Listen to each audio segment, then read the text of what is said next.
Esteban, que es cabeza de lista del PNV por Vizcaya para las elecciones generales de 2015 y portavoz en la actualidad del Grupo Parlamentario Vasco en el Congreso de los Diputados. Antes de escuchar a Aitor Esteban, saludamos y cedemos la palabra a don Antonio Ortúzar Arruabarrena, presidente de Euskadi Buru Batzar del PNV. Eskerrik asko hauteskunde kanpainaren bezperan gurekin hemen egoteagatik. Voy a utilizar el breve tiempo que voy a emplear ante ustedes, porque lo importante es hoy lo que nos viene a decir Aitor, para transmitirles dos ideas.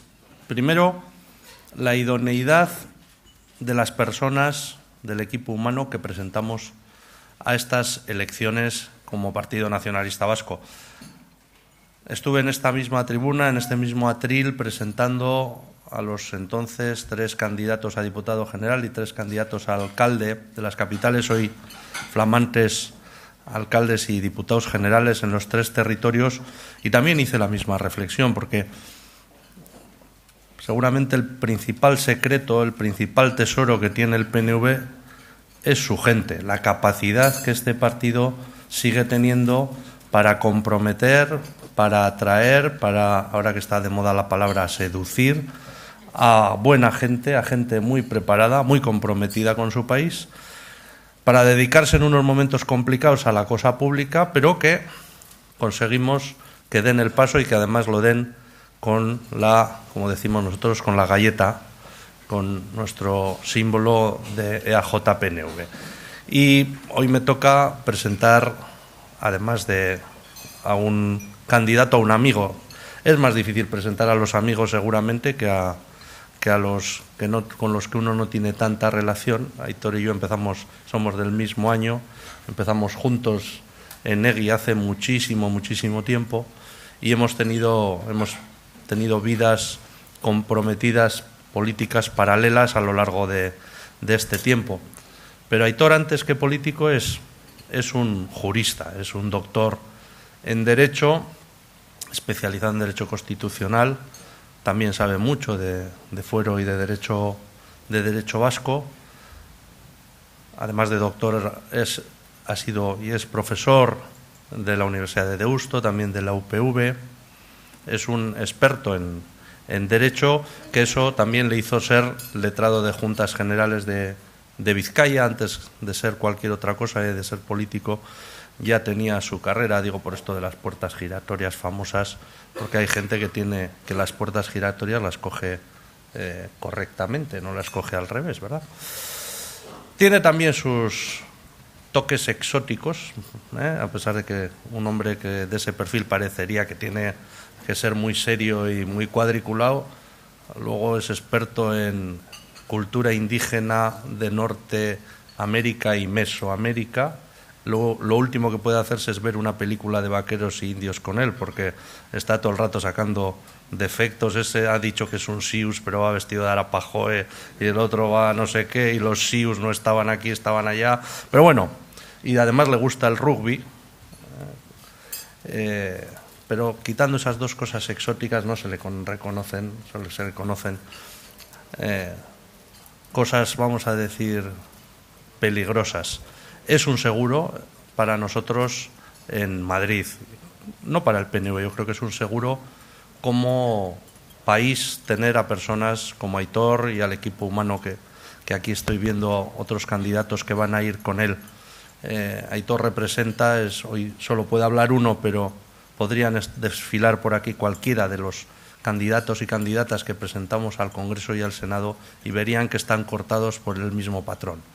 Compromiso político, pero también un altísimo grado de competencia profesional. Y la segunda idea, la idoneidad de votar al PNV en estas elecciones. Ya sé que todavía no se puede pedir el voto, no lo estoy pidiendo, pero la idoneidad de votar a una opción de esas que no está en el candelabro, que diría la famosa, porque parece que estas elecciones son cosa de 4 personas, parece que elegiríamos solo a quién va a ser el presidente del gobierno. No es así. Además, los vascos tenemos que ser modestos. aportamos 18 diputados de 350. Si Pedro Aspiazu no me corrige, porque es el que lleva los números en el grupo, creo que es el 5,14% del Congreso de los Diputados, o sea, tenemos todavía menos diputados del cupo que pagamos, otra cuenta que hay que sacar, pero somos eso, el 5,14% del Congreso de los Diputados. No vamos a ser los vascos y las vascas los que pongamos presidente del Gobierno, pero es que además las elecciones son para elegir a 350 diputados y diputadas. Y en el caso nuestro son para elegir a aquellas personas que van a defender mejor los intereses de Vizcaya, los intereses de Araba, los intereses de Guipúzcoa, los intereses de Navarra en aquella Cámara, ¿no? Y ahí es donde la historia, que es muy sabia, nos enseña muchas cosas. Hemos pasado por Suárez, por Felipe González, por Aznar, por Zapatero, por Rajoy. Los hemos visto con mayorías absolutas, sin mayorías absolutas. Les hemos visto de una manera más cercana, menos cercana. Pero hay cosas que han sido siempre igual. La primera, que una vez que han llegado a la Moncloa se han olvidado de lo prometido. La segunda, que solo han sido dialogantes, que solo han estado proclives al acuerdo cuando han estado en situación de debilidad. Y tercero, que solo ha habido avances para Euskadi en estos 35 o 40 años cuando el PNV ha estado fuerte en Madrid. Esa es la realidad. Si repasan la historia, ¿cuáles son los nombres que nos suenan en estos 40 años de relaciones con Madrid? Pues te viene a la cabeza Ajuriaguerra, Arzayus y Unzueta negociando la Constitución y el Estatuto, te viene a la cabeza Uriarte y Ollora y alguno más negociando el concierto económico, te viene Mario Fernández y Juan Ramón Guevara ya en la época del Lehendakari Ardanza negociando las transferencias, Javier García Egocheaga peleándose la industria, Echenique la educación, Lavalle la cultura, ¿no? Podríamos ir haciendo. Cuando se renueva el concierto económico lo negocia un tal Ibarretxe y luego lo asegura Idoia Zenarruzabeitia. Todos los nombres en las relaciones Madrid-Gasteiz, Madrid y Euskadi están vinculados al PNV. Pero es que además detrás de todos esos nombres siempre ha habido un grupo del PNV, siempre había un Marcos Vizcaya, siempre había un Iñaki Anasagasti, siempre había un Josu Erkoreka, un Aitor Esteban, un Pedro Aspiazu, un Emilio Lavarría, Marga Uría. No quiero dejarme a nadie, ¿no? Como ahora está Joaquín o como tenemos a Joseba Aguirrechea o luego estará Mikel Legarda. Siempre la voz de Euskadi en Madrid ha sido el PNV, en exclusividad. Siempre los intereses de Euskadi los ha defendido en exclusividad también el PNV. Siempre el grupo vasco en Madrid ha sido el PNV. Y hoy la voz del PNV y la voz del grupo vasco en Madrid es la de Aitor Esteban. Seguridad hecha. Eskerrik asko, Andoni. Jaun Andreok, egunon guztioi. Aldez aurretik itxi idazue Furun Europari bere gonbidapenagaitik nire eskerra ona emoten, eta eskerrik asko baita ere zuoi guztioi gaur hemen egotearren, horrela datozen kortetako hauteskundei begire Eusko Alderdi Jeltzaleak esateko daukana, ezagutzeko zuen nahia adieraziz. España es un estado sumido en una crisis profunda. Crisis de la monarquía, crisis de partidos, crisis de la Constitución, crisis del Estado autonómico, crisis de los medios de comunicación, crisis de los sindicatos y, por encima, sobrevolando todo, una crisis económica profunda que ha ahondado las desigualdades sociales, desesperando a los más jóvenes. No debería hablar el Gobierno español de una recuperación económica sólida, porque las bases de la economía española no lo son. Las reformas emprendidas han sido claramente insuficientes en unos casos y mal enfocadas en otros. El crecimiento experimentado en estos últimos meses en el Estado se está apoyando sobre todo en sectores de bajo valor añadido y en la creación de empleo precario. Temporalidad, apuesta por un modelo de devaluación salarial en lugar de uno de mayor valor añadido. Y también en factores de coyuntura internacional, como el precio bajo del petróleo y otras materias primas, o, por ejemplo, el derrumbe de los mercados turísticos de los países árabes, que, si bien es verdad, ayudan a maquillar la situación, no suponen avanzar en un modelo productivo que permita augurar un crecimiento sostenible. En España, la inversión en I+D, en lugar de subir, ha bajado significativamente. Y sin I+D+I, sin sectores competitivos orientados a una economía global, cualquier síntoma de recuperación será un espejismo. ¿Dónde quedan, entonces, las intenciones de aprovechar la crisis para transformar las bases económicas y los sectores productivos de manera que el país mejorara su competitividad? Ni lo enfrentó Zapatero en su momento, ni tampoco lo ha hecho Rajoy. Y, mientras tanto, al calor de la crisis económica, el sistema político español se descompone en una coyuntura que ha dejado al descubierto la corrupción existente en muchas de sus estructuras institucionales y de partidos políticos, así como deficiencias evidentes en la gestión de lo público, llevando así al descrédito más absoluto a la política. En definitiva, España es un Estado a la deriva que sigue sin reflexionar sobre cuál es el futuro y los retos políticos, sociales o económicos a los que nos enfrentamos, de manera que a través del acuerdo, y quiero subrayar esto, a través del acuerdo se diagnostiquen y alcancen los objetivos que puedan asegurar una estabilidad y prosperidad. No, evidentemente el acuerdo no ha sido la tónica de la política española en el pasado reciente. Esta legislatura ha estado marcada por la utilización del instrumento del Real Decreto Ley, como bien saben ustedes, de un total de 220 iniciativas legislativas. El Ejecutivo de Rajoy ha empleado en 75 ocasiones, el 34% de las veces, la vía del Real Decreto Ley, un método que impide la posibilidad de enmienda al resto de los grupos y que la Constitución permite únicamente para casos excepcionales y urgentes. Excepcionales y urgentes han supuesto un 34%. Con estas cifras, de hecho, Rajoy ha superado el récord de Aznar, que llegó al 33% en su primera legislatura. Es más, hasta 59 de esas iniciativas legislativas han ido por el trámite de urgencia y otras 117 leyes han sido debatidas únicamente en comisión, sin pasar por el Pleno, y no han sido las menores. La reforma laboral, la de pensiones, seguridad privada, la reforma del sector eléctrico, la ley de costas, entre otras, no han pasado por el Pleno de la Cámara para ser aprobadas. Deprisa, corriendo, por urgencia y en comisión. Ante esta perspectiva, nada atractiva, es lógico que la ciudadanía esté decepcionada, enfadada, y aparezcan nuevos partidos en el panorama político de la 11ª legislatura.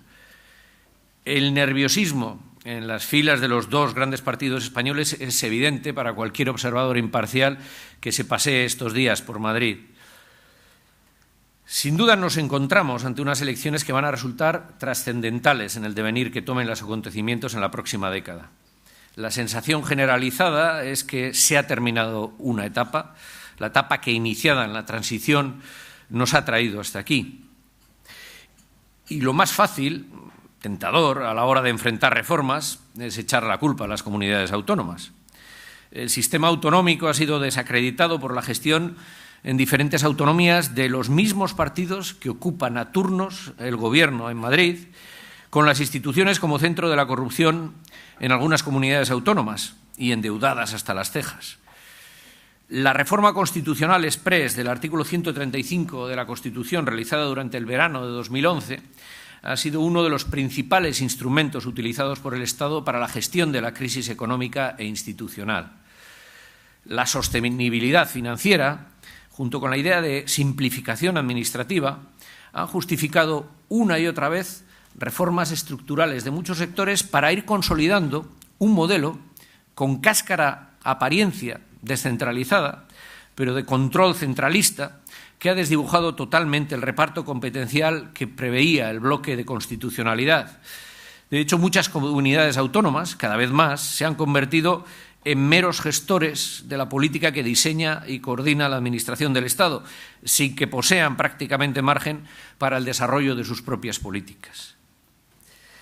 Quiero recordar que en 1979 la sociedad vasca hizo un pacto con el Estado, el Estatuto de Gernika, un pacto bilateral al que se llegó entre los negociadores de la Asamblea de Parlamentarios Vascos y el legislador en Madrid, que fue ratificado mayoritariamente por el pueblo vasco. Hoy el margen de autonomía en no pocos ámbitos competenciales no coincide con lo pactado. Pensábamos que la palabra, y más cuando ésta se convierte en ley, debería cumplirse, pero no ha sido así. Por citar dos ejemplos, ni la gestión del régimen de la Seguridad Social ni la competencia en prisiones han sido transferidas a pesar de que se citen nítidamente en el texto estatutario. ¿Qué decir de otros ámbitos en los que se ha ido superponiendo por parte del Estado normativa básica a través de leyes y decretos que han venido siendo ratificadas por el Tribunal Constitucional? Según el Tribunal Constitucional, de hecho, ya no existen competencias exclusivas de las comunidades autónomas. Donde queda nuestra competencia en materia de educación en todas las materias y grados, amparada además en base a la disposición adicional primera de la Constitución, o la consideración como policía integral de la Ertzaintza. En estos 4 años, otro dato, ninguna transferencia para Euskadi, 32 leyes recurridas por las instituciones vascas en los tribunales.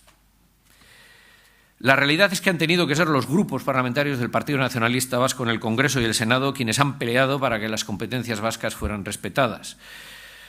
Lo digo con absoluto convencimiento, con sinceridad, visto desde mi experiencia particular. Ni unos sometidos a la estrategia de Estado de sus órganos dirigentes lo tenían en su agenda, ni otros, demasiado ocupados primero en la algarada y luego en declaraciones grandilocuentes, han tenido como objetivo defender el autogobierno vasco día a día.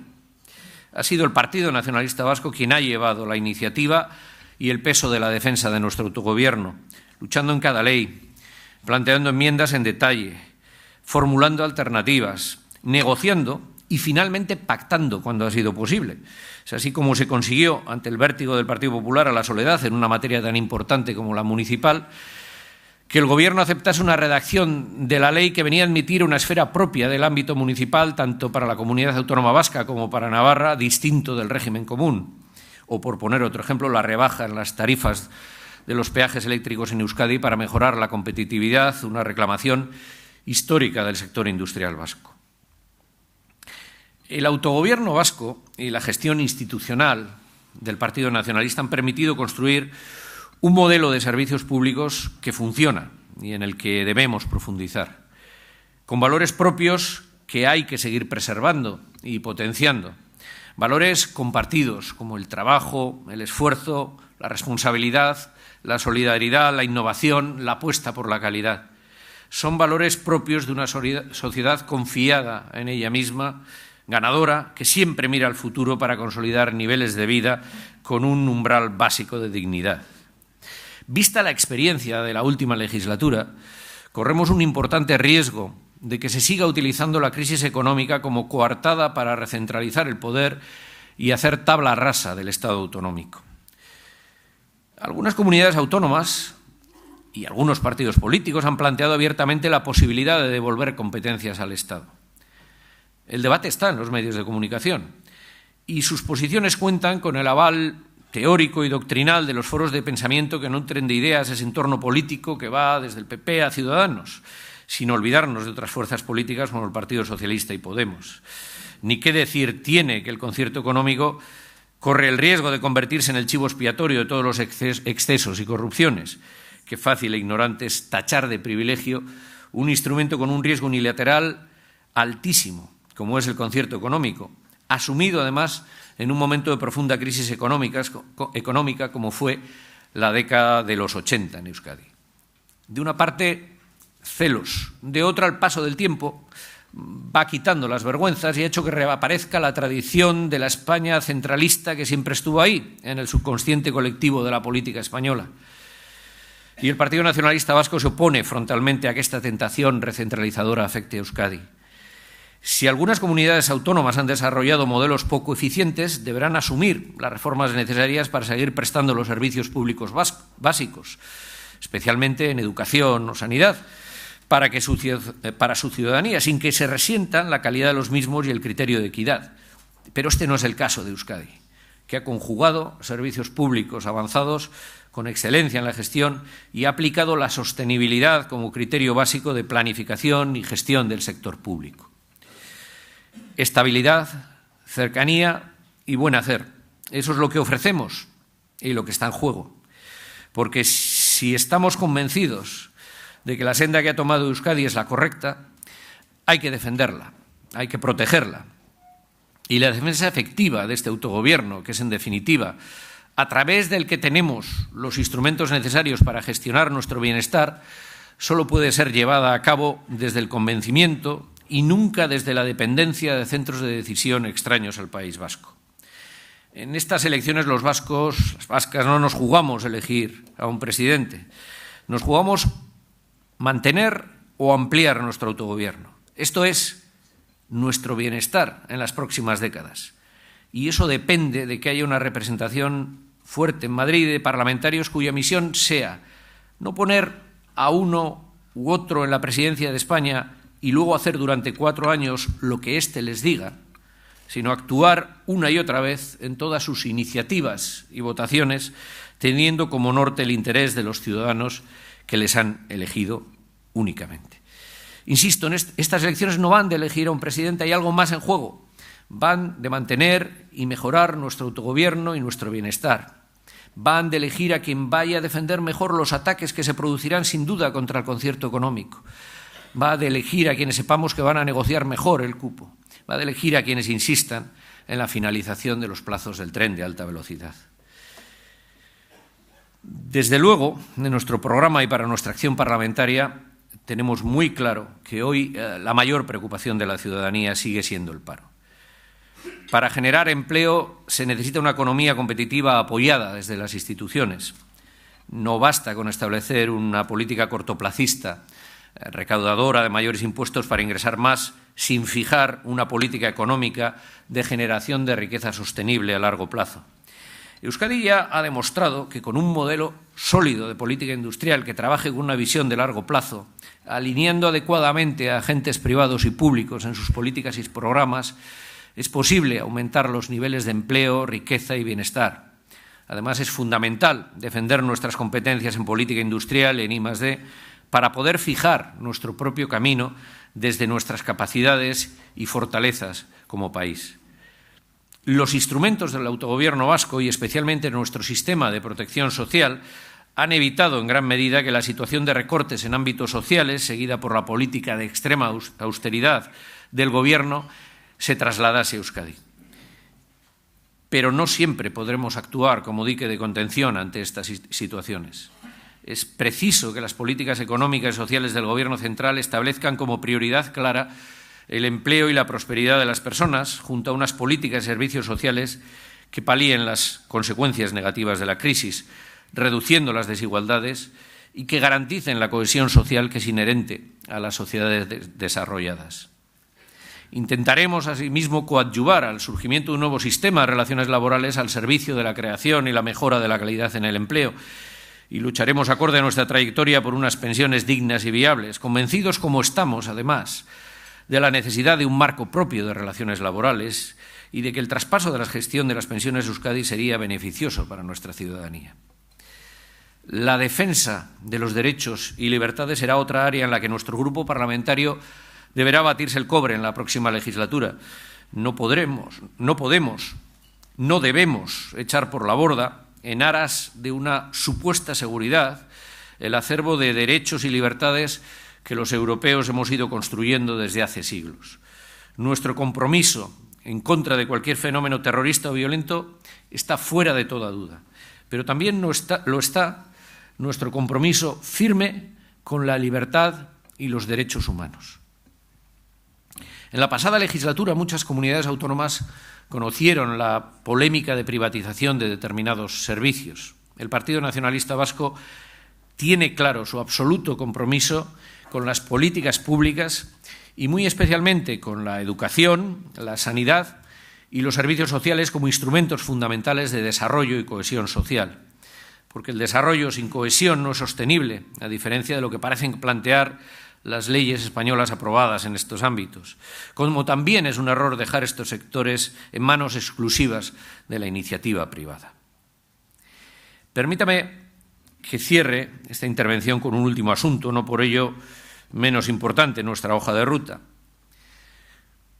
Estamos convencidos de que si se quiere dar estabilidad institucional al Estado en las próximas décadas, ello pasa por abordar, sin apriorismos y tabúes, las cuestiones vasca y catalana. Y el nuevo tiempo es tan imprevisible que cabe también la posibilidad de que corran vientos de cambio hacia la construcción de nuevas estructuras y acuerdos institucionales en base al diálogo. Esperemos que sea así. Nosotros estamos seguros de que el reconocimiento de la plurinacionalidad del Estado y en concreto de la existencia de las naciones vasca y catalana contribuiría a mejorar la estabilidad institucional. Es más, sería también una garantía de estabilidad y progreso para Europa. Nuestro objetivo, si existe alguna oportunidad, desde la voluntad de intentar llegar a un acuerdo, voluntad indudable de llegar a un acuerdo, será el reconocimiento nacional de Euskadi y de la bilateralidad en la relación con el Estado. Y no hay que descartar cualquier mecanismo o procedimiento que pueda coadyuvar a este fin. La presencia de la disposición adicional primera en la Constitución podría quizá permitir encontrar soluciones imaginativas con voluntad política. Si por la confluencia en la voluntad de distintas fuerzas políticas se produjera un proceso de reforma constitucional, el Partido Nacionalista participará en él. No renunciaremos a nuestra presencia en ese debate si se nos da la oportunidad, pero siempre bajo las dos premisas señaladas en el párrafo anterior: nación y bilateralidad, en una defensa firme de nuestros derechos históricos, del concierto económico y el mantenimiento de la disposición transitoria cuarta de la Constitución. Legealdi gogor baten ostean, eta datozen dudan mudako denbora barrietan, gu alkarrizketa lankidetzarako prest egongo gara beti. Konstituzioa eztabaidatzeko eta aldatzeko aukerea zabaltzen bada be, gu aulki horretan egongo garra jesarreta bai, gure borondate guztiagaz akordio batetara heltzeko. Baina eskaera beti, eskaera argi batekin, aldebikotasun ekonomiko eta politikoa eta nazioa dagoala aitortzea.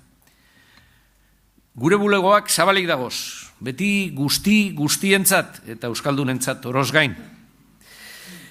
Por último, quisiera señalarles que como representantes de la ciudadanía vasca estamos a su servicio para escucharles, atenderles y ayudarles en la medida de nuestras posibilidades. Haremos de la ética y la transparencia de nuestra acción, como lo hemos hecho siempre, el eje de nuestra acción parlamentaria. Nuestros teléfonos y despachos están abiertos a toda la ciudadanía y de manera especial a la vasca, sin intermediarios, sin lobbies. Estamos para intentar solucionar sus problemas. Eskerrik asko.